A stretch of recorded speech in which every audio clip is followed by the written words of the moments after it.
Welcome to Your Aunties Could Never, your favourite aunties on the internet. I'm Auntie AK, the auntie of all aunties, and I'm here with...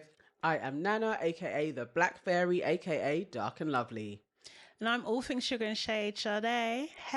Hey. And today we're joined by a very, very special guest, London's mayoral candidate, Natalie Campbell. Welcome. AKA your next mayor of London. Yes, we love that. Yes, speak it into existence. Voting's tomorrow, guys. Yes. Voting's tomorrow, guys. Get your ID and vote. Yes, please. Yeah. All right, so Natalie's going to join us as for our usual show, as we get into Enemies of Progress, Welcome to the Family, and we solve some of your crazy, juicy dilemmas. Mm-hmm. But we want to know about Natalie's campaign and get into her business. Yes, you can, and yes, you will. However, the only way you're going to get to know Natalie really, truly, and deeply is if you sign up for our new YouTube membership, which is only $1.99. $1.99. Just $1.99. Cheaper than a bag of chips. Is it? Exactly, yeah. Yeah, chips are teeth these days. So yes, please guys, sign up to our new YouTube membership. It's only $1.99. And after you've signed up, make sure you Put the like button, put the like button, put the like button, put the like button, put the like button, put the like button, put the like button, put the like button. whoop it, please. Do it now. Right now. Have we done it? Okay, cool. Okay, and also subscribe and share the video. Make sure you tell a friend to tell a friend to tell a friend to share it. And this is a very important one. Share it and vote. And if you're listening on Spotify or Apple Music, please don't forget to rate us. We only accept how many stars? Only 5 stars, you know. Only 5. If it's not 5, we don't want it. No. Take your subpar rating somewhere else. Only 5. Thank you. Take it away. Yes. So yes, please. And if you are listening on Spotify and Apple, please leave some comments and we will read your comments. Yes. One day. You gotta take that line out. Seriously. So a lot's been happening. A lot has been happening as usual. But in all seriousness, we have to send well wishes to ITV news presenter RAGEH OMAAR, who became ill on air whilst reading the news. The update is he's recovering at home with his family, so we send lots of wishes. And then also, really sad breaking news. We got to send lots of love to the family and friends of Daniel Anjorin, the 14-year-old boy who was murdered by a man carrying a sword in Hainhault on Tuesday. So it's horrific. The event was it was a horrible thing that happened. Just sending lots of love and condolences to people. Again, everyone affected by that incident. Influencer NISSY TEE has asked the internet if she's doing too much because she got upset because someone mistakenly called her husband her boyfriend. Now, and Afrobeats has entered the beef chat. Wizkid and Davido throw social media shots at each other. Yes. Film producer Harvey Weinstein's 2020 rape conviction has been overturned, though he will remain in jail for the other charges. Thank God. Doja Cat has called out adults who bring their kids to her concerts, tweeting, "I rap about, come, why are you bringing your offspring to my show?" I can't argue with that. Fair. Very fair. And Donald Trump is being held in contempt of court for breaking his gag order during the trial that he's enduring right now. We all know he's a rebel. And finally, a Louisiana man has been sentenced to 50 years in prison and physical castration for raping a teenager. Yes. Yeah, there's a lot that's happening in the world. But first of all, let's get into who's our enemy of progress. Nana, take it away. Okay, so the first enemy of progress I'm bringing to the group today is Charleston White. Charleston White is a comedian, kind of social commentator, a general asshole to the world. Oh, okay. I will put him firmly in the bin. And what he said, at the moment, everybody's talking about the American football draft that's taken place. And there was a notable, let's say, sightings that most of the players had white girlfriends. And Charleston decided to be like, I know why that all the players have white girlfriends. Was he called upon or did he just offer it? He offered it. Oh, okay. Of his own volition. Unprovoked. Yeah. Nobody asked him, but Charleston decided to answer.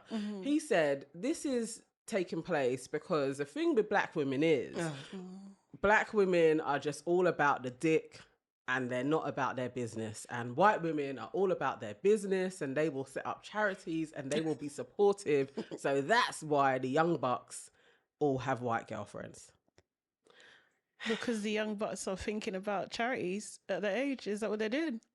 Apparently so. He's trying to, So he's an enemy. I can't. I mean, what else is there to say? Another black man on the internet who shouldn't be on the internet talking nonsense and giving that authority to speak about things that are wildly untrue and exaggerated.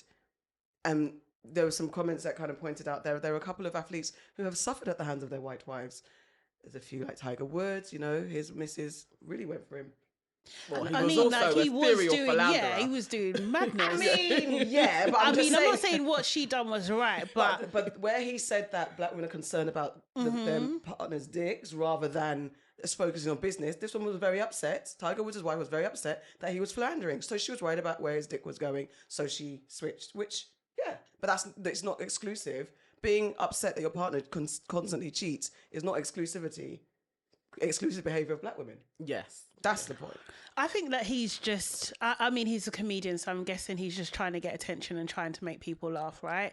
But it's not funny. Do you know what I mean? Like, I just don't understand why, you know, black women have to be the butt of jokes repeatedly over and over again. And he's just missing the point. He's not looking at I mean, I'm not an expert in this area, but from what I understand is that, you know, the schools that these kids go to are predominantly white schools, right? Do you know what I mean? And it's like they're socialized in a different way. They don't necessarily get the same opportunities if they go to like a black school and that sort of thing. They won't get scouted in the same way, apparently. I think I've heard that too. Yeah, do you know what I mean? So it's just like it's kind of wrong that they're doing that in the first place. Do you know what I mean? It's a way of segregating. It's a way of what do you call it? Like discriminating as well, kind of thing. So I think it's just, yeah, he could just do better or just shut up.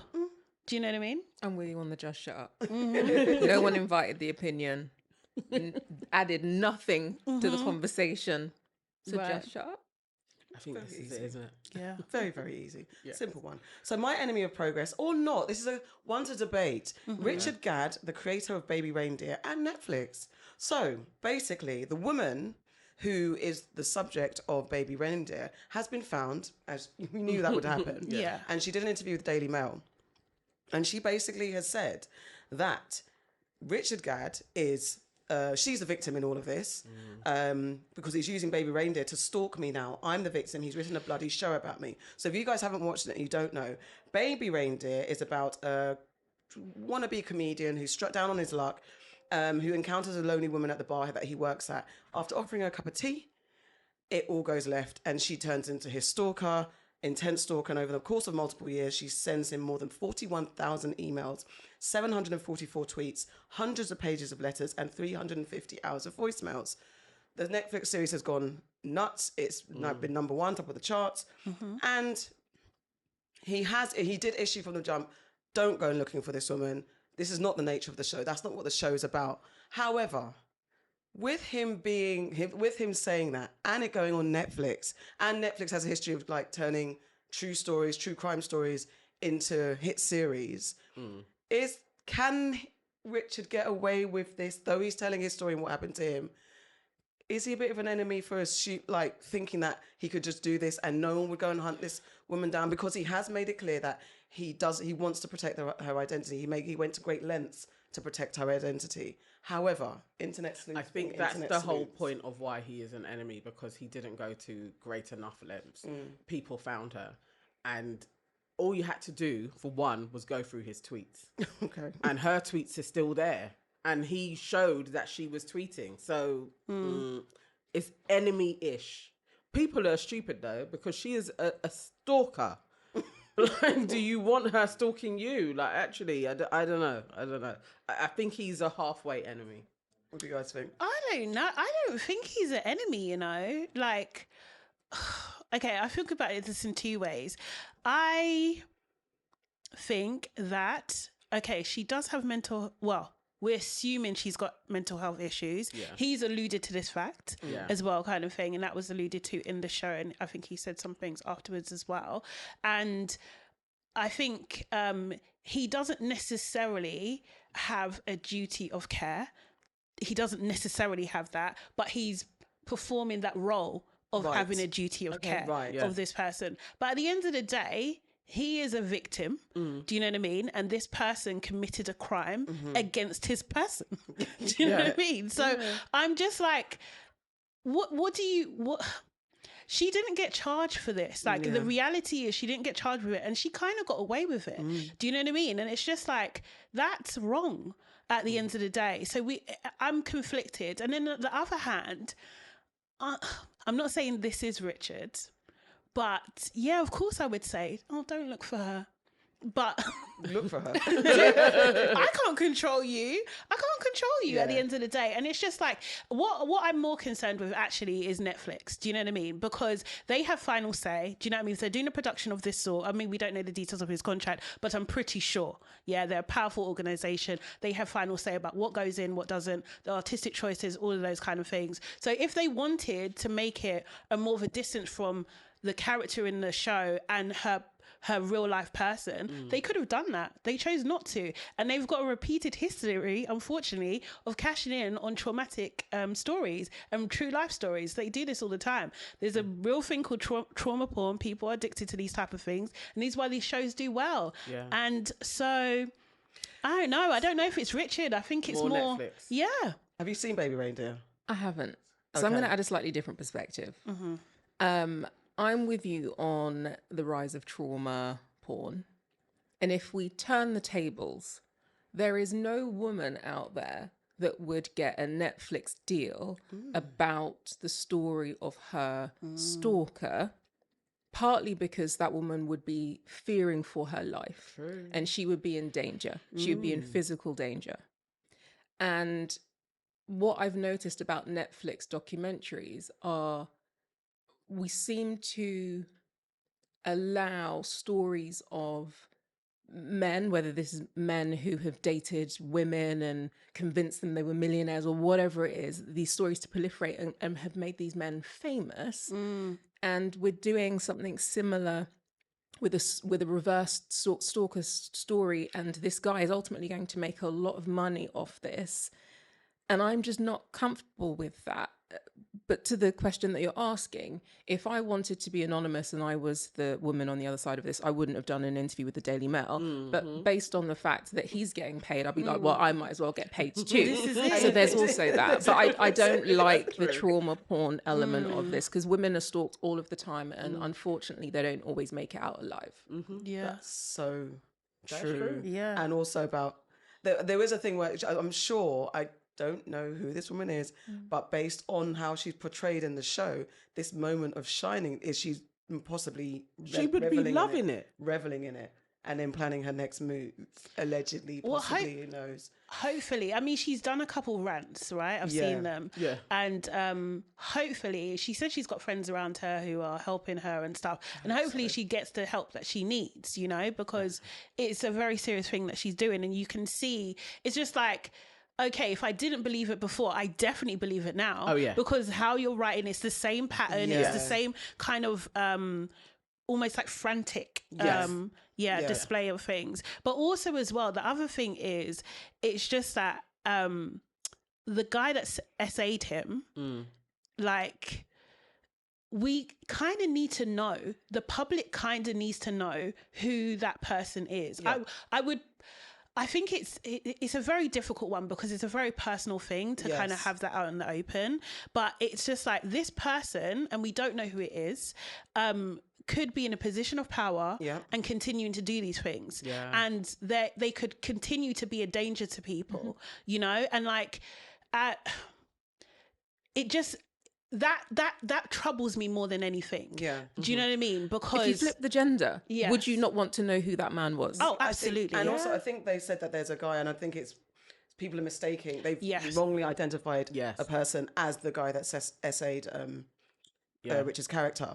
So, or his portrayal. Him. Do you know what I mean? Yeah. So that's where the issues lie, because the wrong people are being targeted, along with the woman. The wrong, because she's saying she's getting death threats, but this man also said that he's getting death threats and stuff like that. Remember, there was a similar thing when Michaela Cole did her show, and people were saying, and people were saying the same thing to her as well. Like, well, you should tell us who this person is, because it appeared from her story that they still work in the industry and they could be doing this. And I remember at the time she was firmly like I don't want it to carry on other than me sharing my story with you. Like, if I wanted to do anything else, I would do it, but I don't want to feel pressured. So I understand the sentiment of it, but I guess he hasn't gone to the police for that.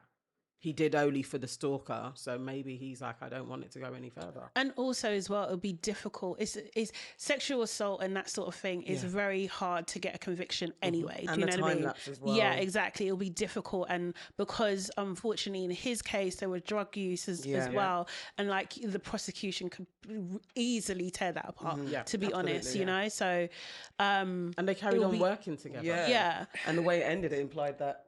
In my head, I'm just flipping the story. So if the man who's written the show was female and the woman was a man, there's no way that I would agree with anything that you're saying, because I'm like, there is a sexual predator out there. It doesn't matter if there was drug use.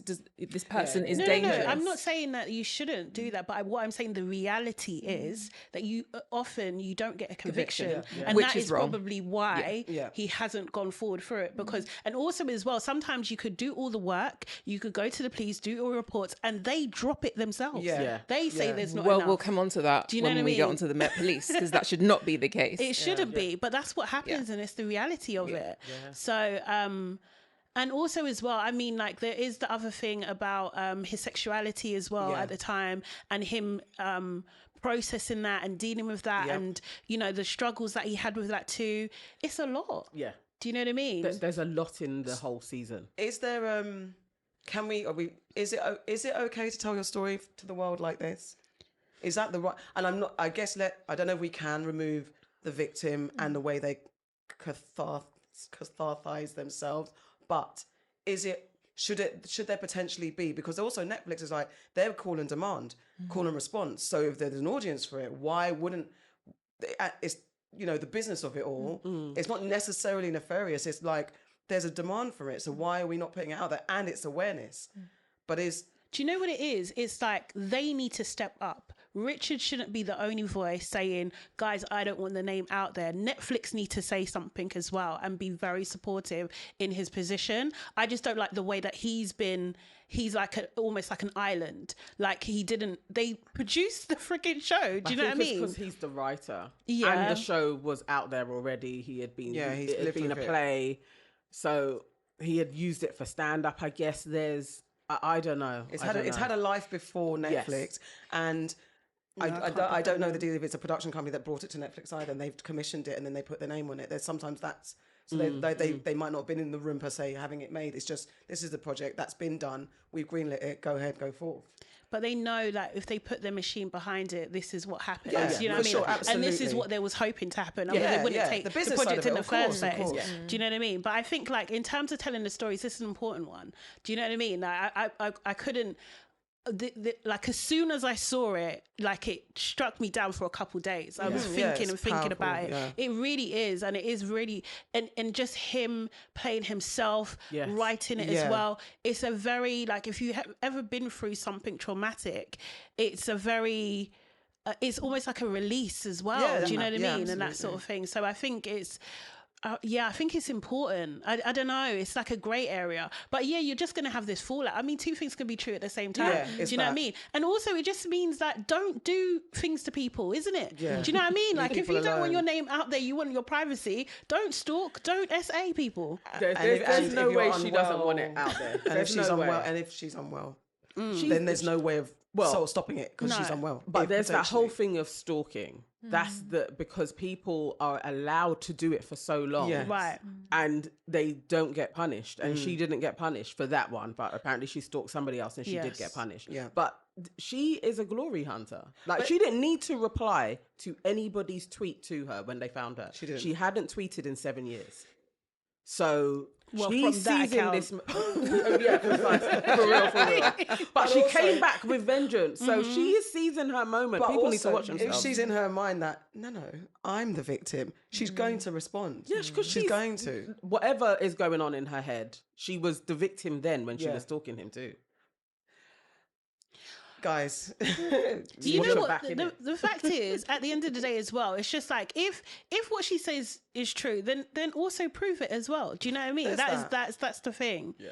So like, Come with your receipts. yes. You need to top the level of emails and stuff. All right. Nana, who is your enemy? Okay, I'm back again. All right, so my next enemy on the list is Keir Starmer. I just can't stand this dude, but Keir Starmer is a liar. Oh. Putting it out there. Surprise. Exactly. So in October last year, after Hamas and whatever happened in Gaza took place and in Israel, and then the fighting took place and all of that, Keir Starmer was on Nick Ferrari, and he said at that point that Israel has the right to cut off water and power, and he stated this, that they are able to do that because Israel are defending themselves, and he wouldn't condemn Israel at that moment in time at all. And Nick probed him twice. Now, this week, he goes on to GMB and he's like, no, I did not say that, even though they played him the clip of him answering Nick Ferrari. He said, no, and I'm glad you played the clip. Because that's not what I said. What I was doing was I was answering his first question and saying that, yes, Israel has the right to defend themselves. I did not say they have the right to cut off water and any aid or food going to Gaza. This is what he's saying now. He is an absolute liar. You can watch it. It's all out there. Keir Starmer does not stop lying.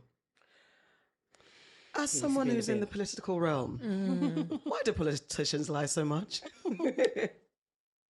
Do you know, from my perspective, I think politicians are in such a bubble that they believe if they say something enough, we will believe them.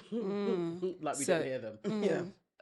And it's, I love the fact that they played the clip because that's the evidence right there. It came out of your mouth. You said it. We've got the full context. So to backtrack in that moment shows exactly who someone is. Yeah. And I have done media training. The first thing you say to gather your thoughts in that moment is, I'm glad you asked me that question. Because what you're really thinking behind the scenes is, oh shit, I've been caught out. So I think that we will see who people are as the world and conflicts exist, and the politicians that unfortunately we have to cast votes for, you know, are asked these challenging questions. We'll see what they really care about. We'll see who they stand for. We'll see just how much they are willing to lie and dig themselves into a hole to win. And I think maybe we're a bit more awake now. And we're not going to let it slide. I hope we're not going to let it slide. But they talk. I don't know. They just lie. To me, they just lie. Like Trump has shown the world. Like, not to say politicians didn't lie before Trump, because they sure as hell did, but he just like lied in such a flamboyant way. Do you know what I mean? Now anyone can do it, right? Like absolutely anyone. So it's just. But there's lie like, you know, that I didn't put that into that policy, and there's lie like, so here's a photo of you stealing X. Okay, that's not me in the photo, and we're looking at the photo going, that looks like it's not me. No, but it's you. That's your outfit. But no, it's not me. That's the sort of lie. I think that's what the world we're in. It's just like, you know, if it is, if I say a thing, it's gaslighting 101, isn't it? Do you know what I mean? Like, and he's decided that he's going to gaslight the nation. However, the only thing I will say though is just like, good that you're now asking for a ceasefire. That's the only good thing that's come out of this. Do you know what I mean? Like, you've now changed your position. But yeah, you should take accountability. You should own up. You should at least say, you know, I misspoke, or do you know what I mean? I didn't have the full facts. You know what, do you know what I mean? He should have said that. He should have said it. No, she offered him that as well. She did say, do you actually regret saying that? And he doubled down on, I did not say it. Then she was like, so did you misspeak? I did not misspeak. I was answering the question before. It's crazy. But I think that's the thing that people can't then forgive politicians for. Exactly. If you just owned it in that moment and said, you know what, I said it at a moment of in a moment of time, I didn't have the full facts. Maybe I believed it then. We've seen it's completely different now, and this is what I believe. You stop the conversation. More of. But to dig into a position when it's clear it's really clear what you said. I'm like, no. Yeah. That's They what we need to would go. appreciate, the fact that as a more human politician, that's like, you know what, in the moment we had to say this is what it is, this is our policy, we had to ride with this thought. Now I've sat back, take a little bit of, if you want to spin it a bit, like, you know, I sat back and I thought about it, do something, but be honest in the moment, because humans generally are quite forgiving and we understand the switch of emotions when you're dealing with something. But also, he's a humanitarian lawyer, isn't he? is he?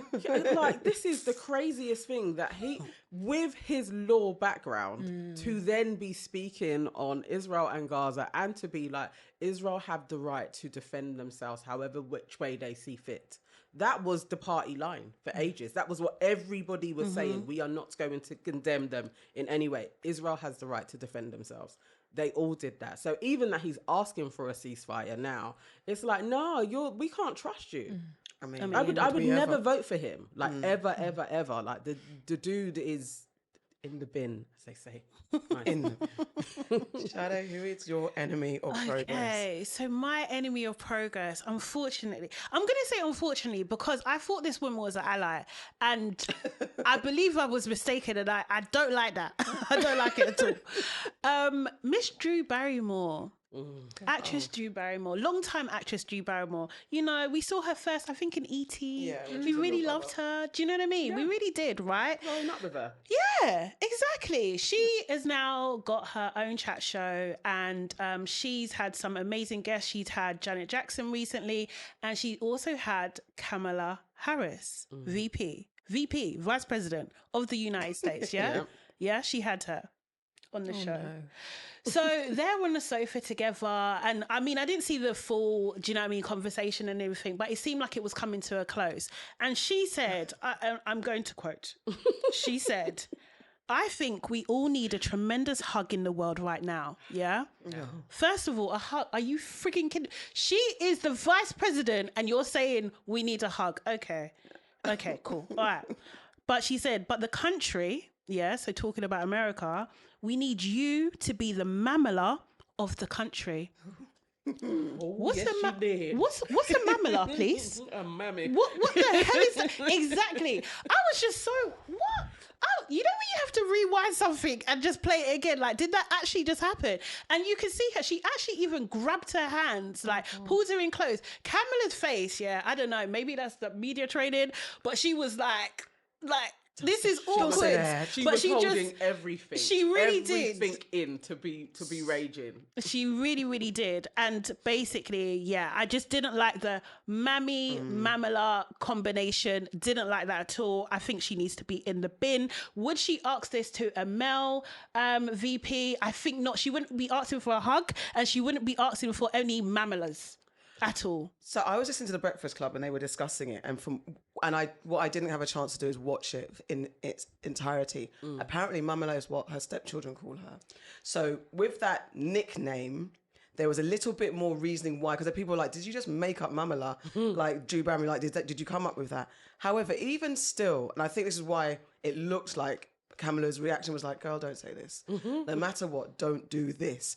That's someone's family pet name. So even that is overstepping a boundary, being super familiar. And as everything that you said, would you ask a male, the Joe Biden, would you say we need a hug? when he was a buddy for Obama, right, would you have had him on the couch and asked him for a hug? Yeah, and all that type of that stuff. You need to be the daddy of the Papa nation. Joe. Yeah, do you know what I mean?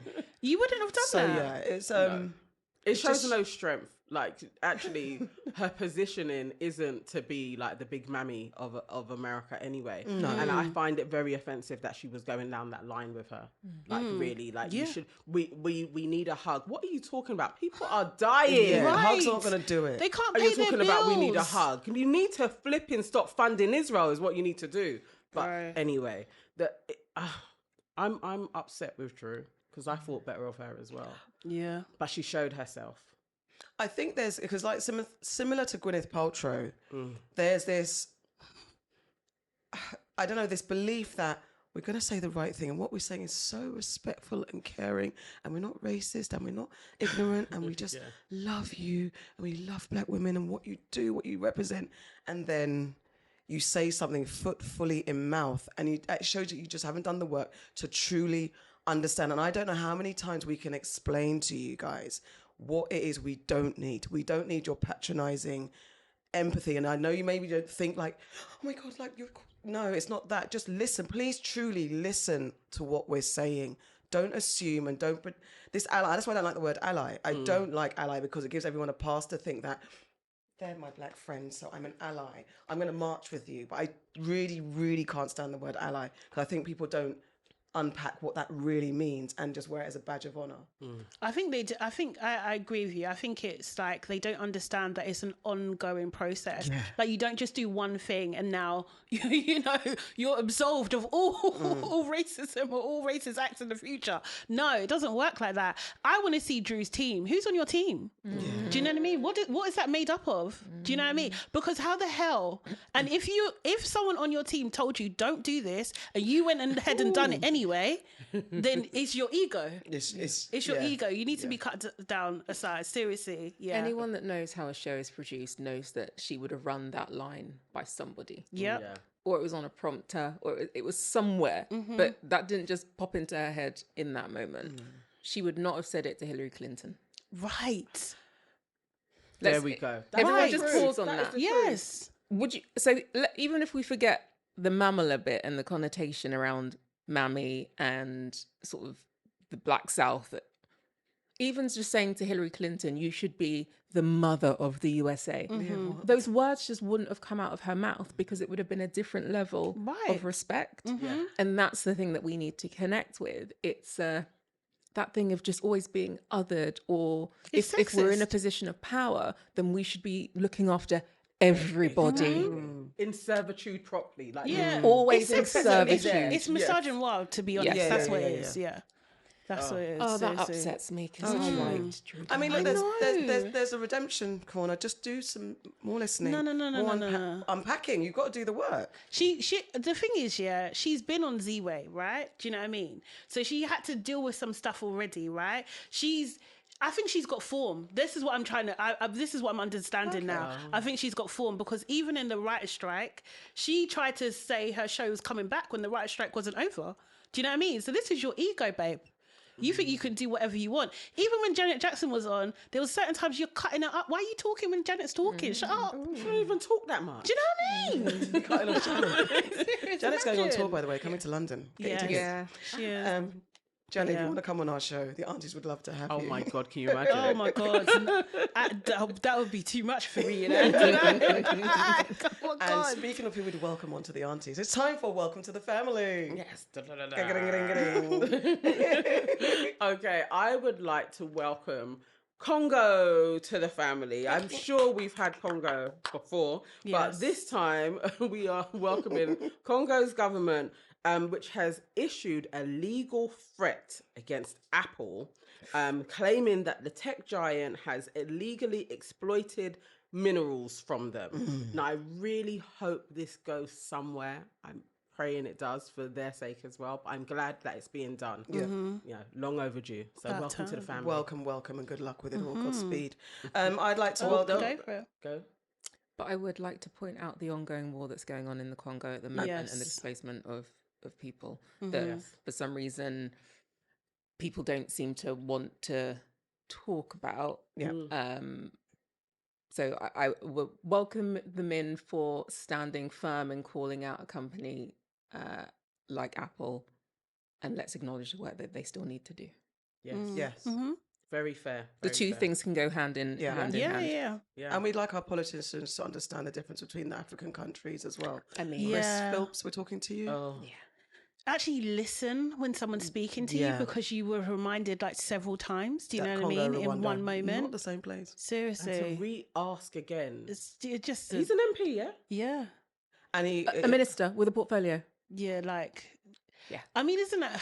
And like, did he say he was being funny? No, like here, he tried to remix the thing and say it was a rhetorical question. Yes, it was a rhetorical. He was asking rhetorically. In his clarification, it was a rhetorical question. You don't know what it was. I mean, it's fair. Be honest, because not everyone knows. I know that Congo and Rwanda aren't the same, but I got a D in geography. I didn't pass geography. I did English though, guys. I'm not dumb. But at the same time, be honest about what your lack of information and listen. He could have just apologized. Yes. Just apologize. Sorry, it's just in the Exactly, moment, yeah. got it wrong. Just Flustered, nervous, Yeah. on the spot. Da, da, da. that's not what I meant. Do you know what I mean? Like he literally could have said that Yeah. and apologized straight, but no, doubling down. Rhetorical. Oh my God. Silly Anyway, this is man. welcome. We didn't mean to go off piece. Just call you out a little bit. I'd like to welcome to the family Jamaica, because they are planning to remove King Charles as head of state by next year. We'll keep you happening? posted. Yeah. And another breaking news: Barbados' Prime Minister Mia Mottley has said she's going to halt plans to buy a $3 million former plantation from the British Conservative MP whose family profited from slavery. Richard Drax, the MP for South Dorset, owns a 617-acre land in Barbados that was once operated as a sugar plantation by his ancestors in the 17th century, where thousands of enslaved African people were forced to work. So Ms. Mottley said that the acquisition will be paused in light of public anger. And there'll be a public consultation to decide what happens next. Okay. I think, well done, Mia, for pausing and listening to the people. Yeah. Because it was a bit odd, that story there. It didn't feel right. We was gonna Yeah. feature that, wasn't we? Because it's Yeah. like, I don't understand the buying a plantation from a family that owns slaves so that they profit now. Yeah. But I don't know. See, my radical side is like, you'd seize that somehow. But, you know, The land was supposed to be repurposed to be more housing for Barbadians. It just seems a bit murky. Bajans or Barbadians? Bajans. yeah. I thought Bajans But was I think But she you was trying to should be keep the paying. peace. I think she was trying to keep the peace. Right. I think so. It was supposed to be repurposed, but I don't think it was going to be repurposed in the right way with social housing and the right. So they were still trying to profiteer. So I think she was just like, look, just get this man off the island. Let's just buy the land, and then people have kicked off, rightly so, to say, hold on, why are we still rewarding someone? This should be part of a reparations package, full stop, and he should just give the land back. Yes. Yeah. Because he's worth 150 million. Already. Apparently. So the three's not even touching the sides. Exactly. Doing nothing. So and given the platform that she's taken internationally around the role of Caribbean islands and moving to republics, but also calling out Western colonial countries for the role that they've had in slavery, but not just slavery, climate change and what people call a just transition around, there's lots of stuff going on here that is ultimately impacting loads of small islands around the world. Yeah. I think it's right that she took that stance. Yeah. And it's given Jamaica courage to go on this journey, because anyone that knows Andrew Holness or has followed him in the press, he's been promising this to Jamaican people for a very long time, and it's felt like he's dragged his feet. Okay. So I hope that in saying it, there's a clear timeline to make it happen versus saying it because there's an election coming up in the near future, Right. and then kicking the can down the road. Interesting. Okay. Well, welcome, guys. Yes. There's lots of shifts anyway with the monarchy, so maybe it will. Now is the time. Yeah. Sade, who are you welcoming? No, it's not the next thing.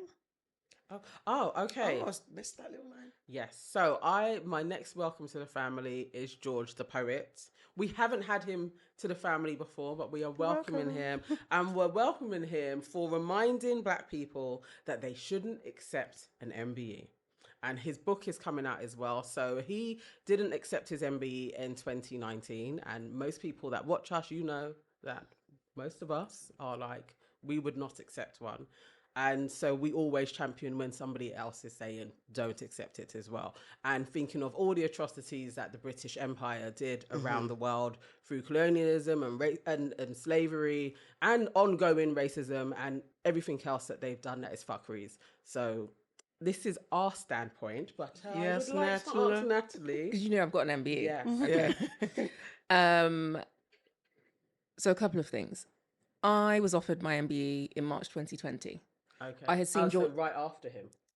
I think Yes, he- yeah, next wave. exactly. We were in lockdown. I saw his video and I was like, oh, I don't think I'm going to accept it. Spoke to my granddad and my granddad was like, sorry, what? I didn't leave my good Jamaica and come. Remember, generationally, my granddad, I was raised by my granddad, their generation, very different relationship with the Commonwealth. Yeah. I grew up in a household where Queen's speech, she didn't speak on Christmas Day. I've said this before, coffee table books, royal family. It was like, I didn't leave my good Jamaica and come here for you to turn around and tell me you're not going to accept an MBE next to the Campbell name. Go and get your MBE. I was like, I at this point, I wasn't thinking about going into politics. I was just like, fair enough. I went, accepted it. I didn't even take anyone. The only person I would have taken was my granddad, and his mobility wasn't that good. Wasn't great. And I got it, came home, said, I've got it. He said, well done, moved on. There's no secret club. Someone was saying, there's a whole elite world that you're now in. There's no secret club. Nothing happens. Literally, you have it and that's it. So I absolutely agree with George the Poet's sentiment. I like the fact that we're having a conversation about it, because if you go Dizzy Rascal to Marcus Rashford, Raheem Sterling, Vanessa King-Ori, and Edward Enfield, MBs, Idris Elba, MBs, OBs, CBs. It's a conversation we need to have. My only thing to George is, if you felt that strongly, why did you perform at the royal wedding? I think that's different, though. I do. It's just a question. It's just a question. It is a question, but I do think it's different. And what I'm interested in is, like, how do you feel about it now? Like, knowing that, and, you understand, the plight that's going on with the Caribbean, like trying to get reparations and everything like that. Like, does it still mean, if by what you're saying is I would disappoint everyone 100 times over, because my granddad comes first. That's it. That has been a lot of rhetoric from people who have said this is why I would take it. It's been about that generation, their mothers, their grandparents, saying that would give them so much pride, and that has been a strong moving in point. The US, nothing else. It's for family, and I empathise. But again, my stance is a similar stance. But it's just like that's the thing. Because even though, like, I have people in my family similar, do you know what I mean? But I still wouldn't take it just because of what it represents and what it means today. Do you know what I mean? And making that stance and being, rejecting that position today. I think it's quite powerful when you do that. I appreciate you actually clarifying that there's no secret club of power, because that's what another thing that there were a couple of comments on where under the post that posted George, and they were saying, the doors it opens, you know what it gets, and that's what I've always wanted to understand. Unless as well, I missed out. Yeah, but exactly. There's no secret. There's no secret club. Exactly, and I think that's a very good point to make, because that argument is used a lot, that it opens doors. And from my perspective, it does. I don't see those doors. I just see you just got the thing at the end of your. Yeah. I mean, I think for the people that I know that have it, what they say is, it's not that they weren't already in that space. They kind of were, but getting the MBE gave them more. Yes, people listen to them more. Like, they could then, two people have said this. It's like, the mayor wasn't talking to me before. And then as soon as I got this, it's like my next thing that I put forward, I was able to have a meeting. Okay. And who knows? Sometimes it's just your time, innit? Yeah. And you may not have had, it may have nothing to do with the MBE, but you're looking for reasons to justify getting it. And so it's being used a lot. But also, it does feel like an excuse, because I've heard the same thing. It's like, I've done it for my mum. My grandma, like, it seems to be, I don't know, but I also haven't been in that position as well. Yeah. So it's like, I've got to take what you're saying as this is what it is. I absolutely understand all arguments, and I was discussing this last week, and I'm not on social media like that, so I didn't even think about what the conversation would be. But the relationship that I have with my granddad, he raised me, he passed not the November gone, but the November before. So, there is nothing, like, anything he said I should do, I'd do it. It's not even a conversation. Yeah. And he's probably the only person in this world that I would ever heed or listen to. Like, my dad has said many things multiple times, and all now he's like, your ears are so hard. I'm like, sorry, what did you say? But my granddad, it's like, it's not even a conversation. So maybe that's where the activism actually needs to take place then. Like, it's almost like talking to young people, you're preaching to the choir. But the generations before, to labour that point, it definitely had very similar with my mum, like, just she just didn't see the ills that the Queen and royal family had done and what they represented and colonialism. It was just a different thought process, and it's only through talking about it lots but also that experience. it started to change. So for him, growing up in Jamaica, and coming here, yes, it was. He talked about the racism often, but he never came here and felt like an immigrant. He felt like he was part of a Commonwealth community. He was invited here to come and contribute to what felt almost like home as well. It was very, very different. When he talks about it, the words that he uses are very different. And so I also empathize with that. And I just think for that generation, we also have to apply grace to how they grew up and the way that they see it, and then make a decision on us. But I'm like, I've got it. There's no club. So I know don't why think it's helped. No, Not that you can say, okay. no. Not for Right. me.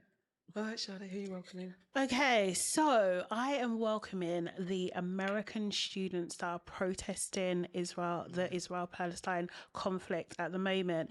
And there's been a lot going on, like different universities like Yale, NYU, Harvard, Berkeley, Stanford, Princeton, Columbia, and they have been met with force, sometimes like real violent force. I think I saw a clip like where on Columbia University, maybe last night even, it was like riot police, it seemed to remove people and everything like that. And they should have the right to protest, and they're peacefully protesting as well. And you're seeing increasing numbers of these peaceful protesters being attacked by bystanders as well.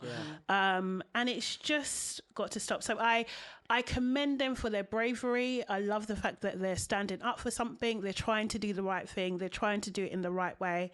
And just welcoming all of them. Absolutely. And it's like, it's usually where change is affected is on student campuses. It's students that young people lead the charge.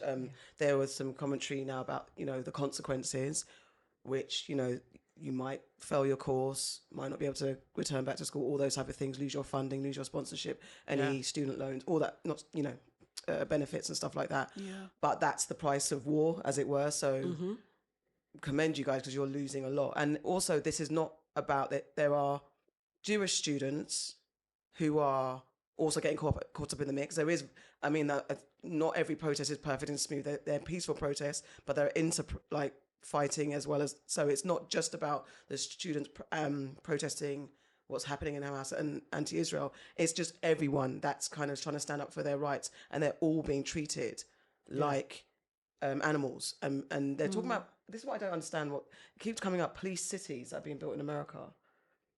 I need to look into it. Yeah, it's like something about police. I keep seeing, and I didn't look into it. So it's like they're turning states into police cities, and I don't know what that means. Like something about the police being turned into military force. So, but they're being really, really Militarized. Heavy-handed with it, and it doesn't need to be that way as well. And I did notice the teachers coming out and speaking and saying that we don't want this, we didn't ask for this, calling for the heads of the universities to go and resign and that sort of thing because they're sanctioning this behavior from the police. It's insane, and it's putting these young people's lives at risk at the end of the day. Not just, but do you know what I mean? Not just by the violence, but their futures. Absolutely. Just for believing in something, just for standing up for people who can't stand up for themselves. That's insane. Exactly. And the escalation of the violence that's what heightens the anxiety and tension between two factions that have the right to protest whatever side you're protesting. We can have our stance, you can have your stance as a student, but if it's peaceful protest, let it be peaceful. Stoking up the tensions around it. And also, sorry, just to add quickly, what they're not reporting on is the number of Jewish students who are also supporting the that's the point. Yes, protest as well. Do you know what I mean? They're downplaying it, like making it like a real rift, and in some cases it just isn't that. Exactly, everyone's kind of like saying the same thing, and it's the police that are the aggressors in this situation. I was just going to say it's the US's modus operandi when it comes to protests. So if you think about Montgomery and the hosing down of civil rights activists. Yeah. If you think about protests for the Vietnam War, if you think about Ferguson, that is how the police in the US approach protests of any form. And for me, that is the systemic issue that needs to be changed. How do people peacefully protest anything in the US without literally physically being harmed? Especially the country that stands so firm on democracy. But I mean, where were they on January 6th? Where were all these people? Where were they? They were there, innit? They were there protesting, taking over Capitol Hill. Yes, So exactly. All in there. Also, additionally, so the media coverage as well, when you go to mainstream media and how they're saying it's like everything is anti-Semitic. This is an anti-Semitic protest. Like their chants were literally like police leave. It was nothing. They weren't even talking about Israel. They were chanting about the police, and the reporter was like, I can't hear them clearly. We can all hear. I think they're talking about Israel. Like, you know, you're just like, no, this is crazy. But obviously, you know, so many people, that's all they're watching is news coverage and being brainwashed. And how they skew it, like actually show the protests going on as well. But it's like, it's all very hideous. Yeah. And just throwing a little hideous behaviour, Caitlyn Jenner antagonising protesters outside the White House Correspondents' dinner. As she was walking in, there were protesters protesting the fact that journalists are inside having a jolly, because the White House, losing my words, Correspondents' dinner is like famously where the in-sitting president gets roasted and have a bit of fun. Donald Trump has actually been a bit of a rebel and not attended any, because he's like, I'm not sitting through this. He can't take it. He can't laugh at himself. So Colin Giles hosted it and Biden was in there, but then as she was entering, Caitlyn Jenner was like middle fingering protesters, filming them and getting up in their faces. And she tweeted some horrible stuff on her socials as well. Antagonising, and then... Always in the bin. Always in the bin. Right. Deep underneath it. But yes. I have my last welcome to the family. Okay. This was a late edition. Kendrick Lamar is my final welcome to the family. Because I'm not a hip-hop head. And I didn't know what his comeback was going to be, if I was going to like it. But I listened to it 10 times in a row. I went scrolling on TikTok and I watched all of these different think pieces where people were talking about their favourite lines. And I was literally like, I love this guy. I've fallen in love with him. I kind of like Drake as well, but I absolutely love Kendrick. I think this was brilliant. Yeah. It was masterful. There were so many layers to it.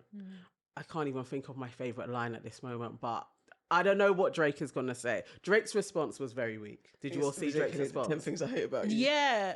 I thought it was kind of funny. I'm not going to lie. Yeah. Come on, it was sassy I thought it was funny. It was, but that's Drake though. Do you know what I mean? Like, precisely. I just thought that was funny. Because obviously I hate the way you look. I hate the way you smile. I hate all that kind of thing, which is, what do you call it? A nod to DMX and his Breakfast Club interview. Do you know what I mean? And that was I think that's just brilliant. So he's just like, he's not just like, all of these guys, we hate you. He's going to invoke the dead. Yes. Also still hated you. Yeah. And he's going to loved it. I mean, everyone knows I'm a K-Dot fan. I love Kendrick. love Kendrick. This was like chef's kiss. We've been waiting, anticipating for the comeback. He did. Euphoria is brilliant. It's just even how it started with a reversed quote from The Wiz. Yeah. Where Richard Pryor, he plays The Wizard of Oz, is exposed for his fakery. And it's just that. It just sets the tone. It starts off, lulls you into a sweet little lullaby, nice, beautiful old school R&B track, and then he goes in for the kill. And you don't know about that. That was the part. Like, you don't raising your son, you don't know about that. To actually question his fatherhood. Yeah, man. To literally question his morality. Absolutely. To say he's a baddie standing next to Sexy Red. To talk about his BBL. Like, it's just layers on layers on layers. To actually go into, this was somebody that was explaining the LA slang that they adopted in Canada. And then he had changed it. Yeah, and he had changed. And I was literally like, look at that. Like, you're just getting gunned on gun on gun. Yeah. Like, and I don't know if Drake has the dexterity to come back really without flipping having 50 writers. This is the thing. We don't. I mean. Yeah. I don't know.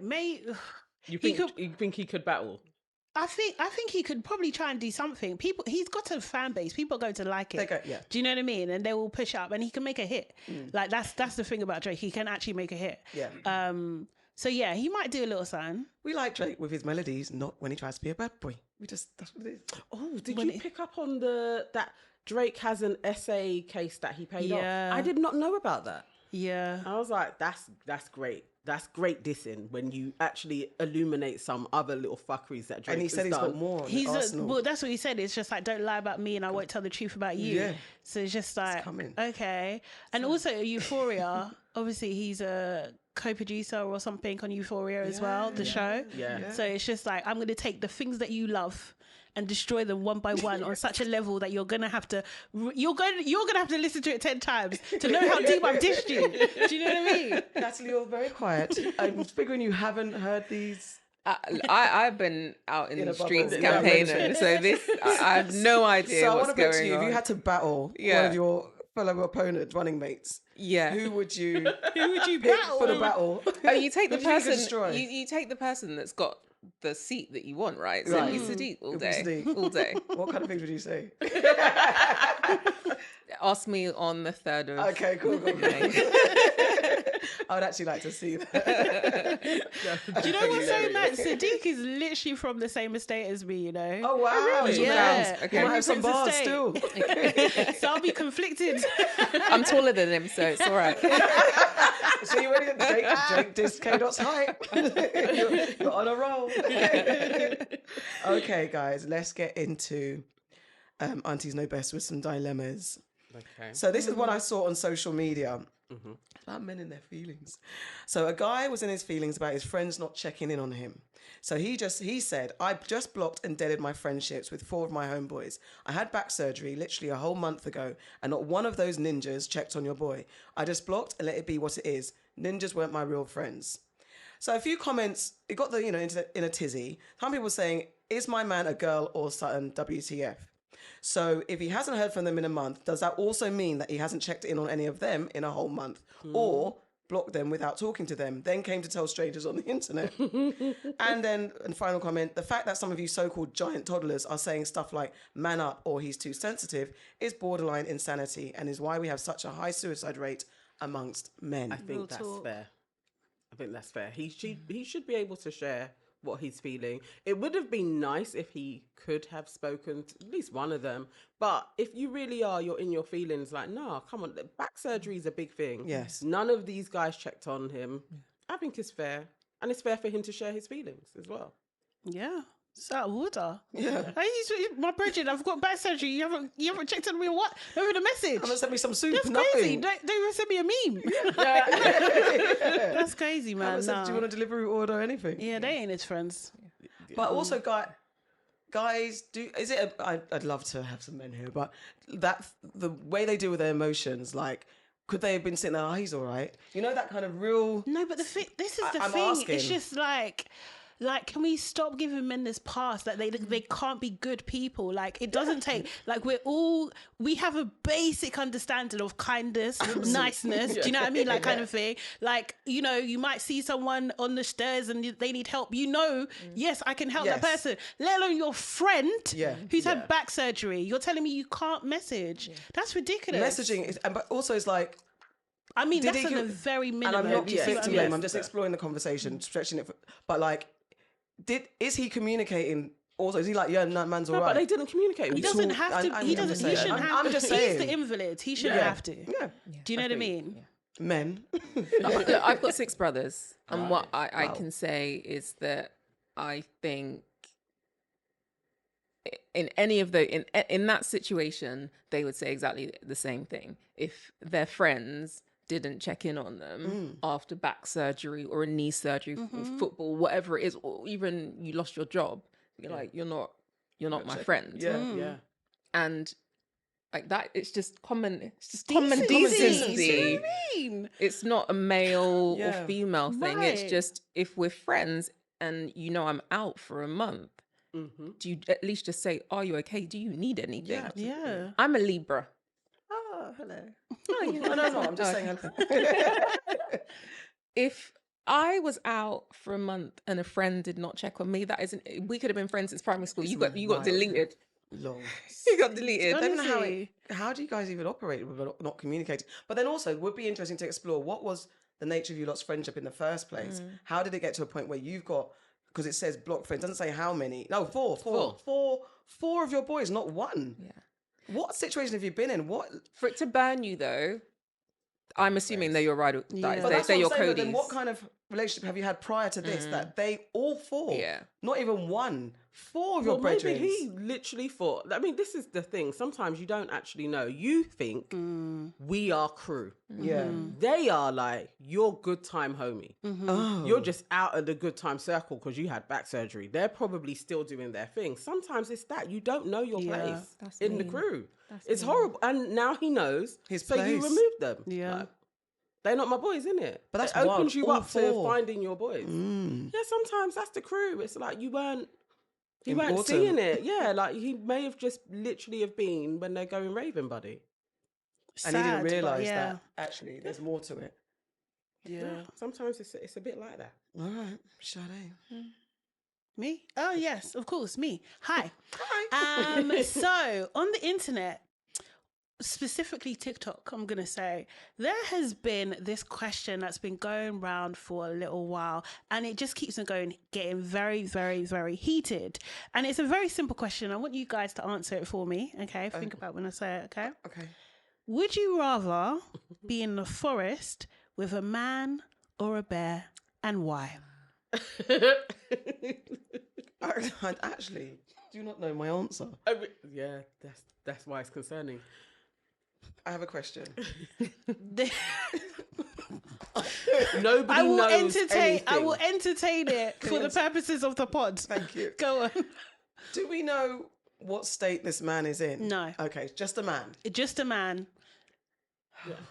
Like in the same way, you know, like when you're looking down yonder and then you see the bear. Like, is it a bear? Is it Or a is it bear? a man? Oh, Or it's is it a man. Is it, Yeah. It's one of What those. would you prefer it to be? What A would you bear prefer? or a man? I think, though I'd like to think I remember all the things that you're supposed to do when you see a bear, I think my mind would go to a man because I think I would know what to do if that man posed a threat. With a bear, in my mind, I'm thinking they're super fast, super big, super powerful. I might forget the rules. So a man, I think I understand more. Yeah, man, definitely. I know with a bear, you're supposed to just stay still. Yeah. But then I watched one bear thing and he just threw the girl and like it's long. So I would take my chances with a man. I mean, I pass them every day. So, You know. What would you So say? I saw this, and actually I was with a younger group of girls, and everyone said the bear, and it made me curious to understand why the bear. And in listening to them, I'm like, wow, What did they young say? girls do not feel safe around men, and there's so much to unpack within that. It made me think, actually, I might take the bear, but listening to both of you, probably I'd take the man, but I'm very conscious of why so many people say the bear. yeah. Okay. I'm Who you go definitely for? going for the bear because I do know what to do. And a bear will only attack you if it's like in survival mode. Do you know what I mean? And the bear's probably likely, well, if it's hungry and it needs to survive, do you know what I mean? And it's trying to attack you, it'll probably kill you. Do you know what I mean? I just think there's many things that men can do to you that are worse than death. I just don't. Do you know what I mean? Like, I just don't think, you just don't know what you're going to get. If something happened to you and it was a man, it doesn't mean that people believe you. If it was a bear attack, they would literally believe you. You could say, they would believe you without question. Yeah, with all the scratches on Do you know what I mean? Yeah. But even if you didn't, they're still more likely to believe you than a man attacking you. I just think, I could really understand, and I don't think it's just young women. I think it's women of all ages that would prefer a bear over a man, because you just need to make yours, well, what they say anyway, and look this up as well to make sure that I'm right, is that you just need to make some loud noises, do you know what I mean, and stay still, and hopefully they will just go away. Oh, see, I didn't know about the noises.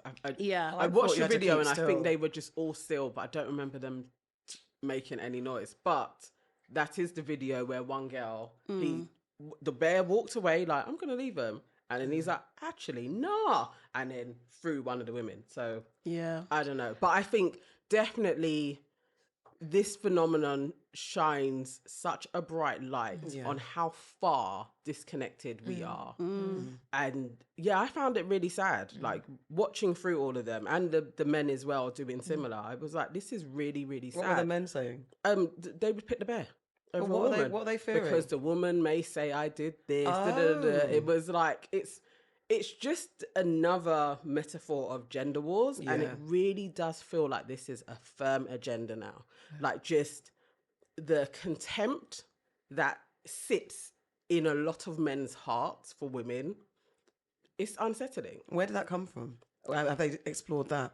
They Well, need to. The They thing need to. is, what's interesting as well, when you see like the married couples, couples, let me just say couples that are doing this question as well. So they're asking their husband, what would you prefer your daughter to face? And the husbands and the fathers are saying the bear. And then they just ask, so why is that? Do you know what I mean? It's just like, so you understand what women fear. Do you know what I mean? But you're not actively doing anything to solve or resolve those things in your day to day, really and truly, because the onus is generally put on the women to protect themselves and But you answering these questions the way you do, you understand what it is. Do you know what I mean? So it's a very interesting phenomenon. It's humanity. It's exactly the same with racism. It's like you can ask any white person, do you want? No, I don't want to. Because they black know person, what it is. They Yeah. know what the challenges are to be black. That doesn't mean that they necessarily are also going to stop it. That's that I can only put it down to humanity, because we see it in so many different ways. You can be oppressed over there. As long as I'm fine, it's okay. Yeah. I know you're being oppressed though. And that's the thing. So obviously there's so many iterations of it. And then you get the educated, well-balanced white women who are just like, for women of color, we're the man. Do you know what I mean? Thank you. Women Drew, are you of color listening? would choose the bear. Do you know what I mean? And you have to understand. So the same argument that you're having with men and why they don't understand why women are choosing the bear is the same process that you have to go through. Do you know what I mean? To understand why women of color wouldn't choose. Do you know what I mean? To People are going to trust you. Exactly. Yeah. So yeah, Trust it's is interesting. It's very interesting. But I like that it sparks a conversation and gets people to think about things very in a good different one. It's way. definitely a good one to go down. If you're on TikTok, on the old TikTok. Get on in it. I have a dilemma that has been raging in my house. And so I want to bring it to you guys, I don't know how this conversation came about, but my husband, Russell, he said that to create a child... So you named him. I know. Yes, I have to Blasted. name him. It's 50-50. He was like, it's 50% male, 50% female. And I was like, no. It's like, how is it not? Like biology, you can't have a child without a man. A man can't have a child without a woman. So it's 50-50. And I was like, it's absolutely not 50-50, because my 50% involves my body and my life. Your 50% involves you bussing. It's not the same. And then I went on to ask him, I was like, how many men have died from childbirth? He's like, that is not, you can't have a child without a man, so it's 50-50. That's not the question I asked you. I gave the percentage of 30% to the man, 70% to the woman, and I think I'm being generous. Really, I think it's about 90-10, realistically. It's like 90% on the woman, 10% on the man. Am I insane for this? No. Not at all. We house, fair. we cook, we incubate, and our life depends, and the baby's life depends on the host, the mother. And I think it's easy because of the 50-50. It's just definitely a brainwash that has just been... Wait, there's some men in the background who are guffawing. It's like the empowerment of men, like, obviously it's 50-50. But when you think about it, and we haven't been... this is the first time I even have thought about it. And I'm sure I've said, yeah, let's go halves on a baby. And I've not argued that. You're not going halves on a baby with me. Not R. Kelly, bro. I didn't even associate. I just, because it became a social media phrase or a social phrase. I removed the Kelly of it all. But yeah, even myself, I'd not thought about it. And I probably said it without thinking. But absolutely not. It's not 50-50. You're not crazy. The men are that disagree with this point. It's something that I want to come back to when we get into the other conversation around nuance and social media, and just the general world that we're in has taken away the space for us to have a nuanced conversation. Everyone falls into A or B. There's no room for grey or for actually, well, it can't be logically, yeah, your 50-50 is right, but physically, emotionally, mentally, all of these is nowhere near 50. But I think we live in a space where, like, there's not always time to have the conversation or get into that level of thought, and lots of people just go, "What? 1 + 1 is 2." That's it. Yeah. And there is no space for anything else, especially in a character limited social media world, because there are lots of conversations. So even the bear, it was an A or B choice, right? But actually there's so much nuance around that. Yeah. And the challenge is that we're asking people lots of A or B questions. We're about to do it tomorrow. Well, there's 13 options, but people throw everything into A or B, and actually it's not A or B. There is way more things to think of. Yeah. That is the truth. I think, but I think the facts are facts, though. Do you know what I mean? Like, I think, like, for conception, yes, that's 50-50, isn't it? You need a sperm and an egg, for conception. But to grow the baby, for it to be born into the world, that is a woman's job. For 9 months. They can't work any other way. Serious. What are you talking about, bro? Like, and just have sorry, Russell, I'm trying to be respectful, but I'm confused. Serious. But, like, yeah, we need to, not it's not as serious as this, but there does need to be, like, a re-education then. Do you know what I mean? Absolutely. And understanding of what actually women do. And, like, we have unfortunately been oppressed for centuries for these things to be misconstrued and people not understand, and even having women argue the same things as well, that not understand that that the woman does the majority of the work. Come on. Yeah. Like, seriously. I think you've hit the nail on the head, though. Conception is 50-50. Yes. Giving birth to a baby, growing, cooking it. That's 100%. Is 100%, because it's your nutrients, it's your everything. Yeah, at that point, this is the brain thing. cells And teeth. Yeah. Hair. Do you know what I mean? That's the nuance. That's the It's a wrap. Yeah. I just don't, sorry, not to cut you, but I just don't understand how, like, you would explain all this, but they're still going back to the beginning. Yeah. Do you know what I mean of it? So you just want to stop here. It's Strutting the whole thing. clocks. Yes, I've created life. Okay. I think it is that was where I kept on going back over and thinking, am I going mad? Because this is so obvious to me. But I do think there has to be a re-education. So then there was another clip that was going around that had millions of views, and it's a man talking down to this woman about how you guys think you're so special and your egg is actually inferior because the sperm is the one that travels through, and the fastest sperm gets through and penetrates the egg. And so on the post, I was like, this is folly, because new science actually shows that the egg actually allows itself to be open to the sperm that it determines is the fittest one. And they don't even know how this intelligence works. But it's not there are lots of fast sperms all around the egg at once. And then they kept on seeing that actually the egg selects one and then opens. It's not the fastest one, because there may be 100 of them all there. Bang, bang, bang, bang, bang. Yeah. And then it's like the intelligence is like, yeah, that one, and opens up. So it's still not inferior in any way. Like, it's like, and I don't want men to think that this is like, oh, we're like there's nothing to Emasculating you, or you know, you're not important. Obviously, you're here for a reason. The point is, the woman is here for maybe, let's say, a bigger reason.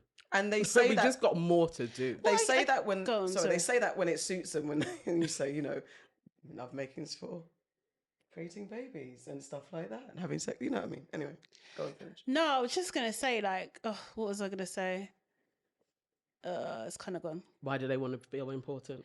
No, I was gonna say, sorry, yeah, that I don't think it's necessarily like well, different roles. Do you know what I mean? I don't think it's like bigger or whatever. I think people just have different roles, and I just would love for people to just understand that and accept that. Like, your role is not better than my role. We're just different. That's all, and that's okay. Like, I just don't. That requires nuance. It does. It does. Yes, it's a theme. But you made me think about, what's the movie growing up where the baby that spoke and Oh, look who's talking. and how does it shows Oh, that yeah, journey yeah, of the yeah, sperm it to does. the Yeah, but in the what they intro. show is the egg, the sperm breaking through, the Yes. fighting. Yeah. You know, the fastest one. Then Yeah, he's yeah. like, That's always yeah. been But fastest it's a female. male exactly. But I think- view, And I isn't think it? that is just being reinforced through different media. And so whatever shows we're not watching, that's just being replayed. Yeah. Men That's should the be part of the challenge. demanding for the re-education of themselves, because you guys have been sold a misinformation. Yeah. You shouldn't be angry with us. Be angry with the patriarchy. Yeah. It's how design. special. It's like, you know, they always say like a society is only as it's valued on how it treats their old or women and Yes. children. Yeah. And I think if you have a society where you are always dogpiling on women, the ones that bring forth life, it makes no sense. And we can see it through how the planet is being treated. Right. It's like, Yeah. how are we going to evolve into the species that we're supposed to be when you don't value the being that brings forth the human life? You. Exactly. Like, it's so ludicrous to me. It's like, I'm not even saying that there should be some kind of like divine feminine worship or anything, but just Really? know. I mean, I wouldn't mind I it. wouldn't mind. I wouldn't You know. mind, but it's just you have access to a multiplier. Like, that's, you know, it's like a part of your team. Like, you should be like, I gotta value that. Yeah, yeah. You'd think. You know, that's. This is it. It's control, power, all of that nasty I'm stuff. glad you guys are understanding. 'Cause I mean, I thought come I was on. going mad. No, definitely at not. all. Well, my boyfriend thinks lovemaking is for simps. Okay. Please, please help me talk to my boyfriend. I've been with my man for 4 years and I'm starting to question if he's the one for me. We have a very active sex life, and in the early days we were at it like rabbits. Rough and ready sex everywhere, anywhere, all the time. My boyfriend is a bit rough around the edges, but has a good heart and treats me well. But for the past year or so, I've been asking him to pay more attention to what I like in the bedroom, because our sex has become one-sided. It's all about him. Anything he wants, it is what it is. I used to like doing what he wants, but now I'm getting a little bit bored of it. He only goes down on me once in a while and absolutely forget foreplay. When I brought it up, he brushed it off, saying he's not a simp and at least I pleasure, which I do. But sometimes I just want to be laying down and massage and have slow R&B sex, not every day bang bang back shot and blowjobs. I love him, I really really do, but I'm tired. Help me change the situation. What should she do? I mean, She's had the combos. I brought it up. I don't know if when I brought it up, I don't know if it's up singular or multiple. She didn't say multiple, so maybe it's the first time and she's like, shit, shot down. How do I come back and do it again? I think it's a sex therapy thing. Do you know what I mean? I think it's that. I think he probably he might need to hear from somebody else that you're causing a massive problem here. And if you don't sort it out, you know what could happen. Might step out, might leave you. Do you know what I mean? Those kind of things. I think he could do well with a bit of an education. Absolutely. So I'm going to step back and say, in a relationship, I think you need to know what it is that you prioritize. And so is sex the thing that she prioritizes over the love, the care, the other things that she says that she likes about him? And if it is, you know, in the top 3, then yes, go down the route of, and you want to stay with him, go down the route of therapy.